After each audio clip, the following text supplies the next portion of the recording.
Ready start. महोदय, कोशी नदी जिसे शोक और दुख का सूचक माना जाता है, इस वर्ष फिर अपने प्रकोप से महान हानि का कारण बनी। अब इस नदी पर काबू पाने और इसकी उपद्रवी लीला समाप्त करने के लिए भी योजना तैयार हो गई है। इस योजना की रूपरेखा तैयार हो चुकी है और निर्माण का काम हाथ में लिया जा चुका है। आशा है इस योजना के निर्माण से बड़े पैमाने पर जनसाधारण को सेवाएं उपलब्ध होंगी। जब यह नया परीक्षण सफल होगा तो महान योजनाओं के निर्माण में और भारत की महान जनशक्ति के उपयोग के संबंध में हमारी जानकारी और अनुभव में महत्वपूर्ण वृद्धि होगी। औद्योगिकरण के क्षेत्र में उन्नति, उत्पादन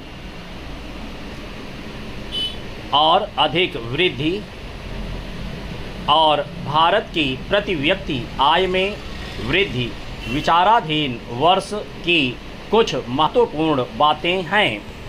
औद्योगिकरण के साथ ही रोजगार के क्षेत्र को विस्तृत करने के प्रयत्न भी बराबर जारी हैं। कुटीर उद्योगों और घरेलू धंधों को प्रोत्साहन देकर औद्योगिकरण और रोजगार में समुचित संतुलन स्थापित करने का प्रयास किया जा रहा है। यह बात सभी स्वीकार करते हैं कि यदि भारत के जनसाधारण को उदासीनता और हार मानने की भावना से मुक्त करना है तो बढ़ती हुई बेरोजगारी को दूर करने का उपाय करना होगा। इस दिशा में घरेलू उद्योग धंधे बहुत से लोगों को आंशिक या पूर्ण उपयोगी काम देकर इस समस्या का बहुत कुछ समाधान कर सकते हैं। इसलिए पंचवर्षीय योजनाओं में पुराने घरेलू उद्योगों को पुनर्जीवित करने और चालू कुटीर उद्योगों को प्रोत्साहन देने की व्यवस्था की जा रही है। चंद विदेशी मामलों के क्षेत्र में हमारी सफलता और भी अधिक है। हमारी नीति, जिसे मैं सक्रिय और स्वदेशी तटस्थता की नीति कहना चाहूँगा, वास्तविक व्यवहार में किसी भी देश अथवा यहाँ के लोगों को अपना शत्रु ना समझने की नीति है। इस नीति के फलस्वरूप हमें विश्व शांति के पक्ष की कुछ सेवा करने का अवसर मिला है।